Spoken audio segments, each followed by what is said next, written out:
और अब आपको बताएं कि भारत में तेल के संगीन बहरान ने सर उठा लिया है। भारत में सिर्फ 9 दिन के लिए खाम तेल के ज़खायर बाकी हैं।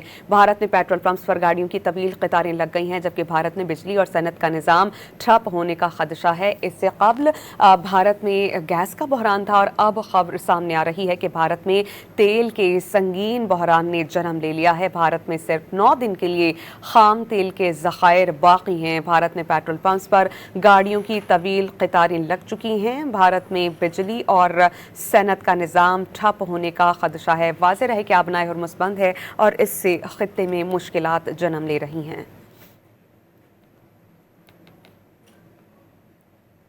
और अब आपको बताएं कि भारत में तेल के संगीन बहरान ने सर उठा लिया है। भारत में सिर्फ 9 दिन के लिए खाम तेल के ज़खायर बाकी हैं। भारत में पेट्रोल पंप्स पर गाड़ियों की तवील कतारें लग गई हैं, जबकि भारत में बिजली और सनत का निज़ाम ठप होने का खदशा है। इससे कबल भारत में गैस का बहरान था और अब खबर सामने आ रही है कि भारत में तेल के संगीन बहरान ने जन्म ले लिया है। भारत में सिर्फ 9 दिन के लिए खाम तेल के ज़खायर बाकी हैं। भारत में पेट्रोल पंप्स पर गाड़ियों की तवील कतारें लग चुकी हैं। भारत में बिजली और सनत का निज़ाम ठप होने का खदशा है। वाज़ेह रहे कि आबनाए हरमुज़ बंद है और इससे खित्ते में मुश्किलात जन्म ले रही हैं।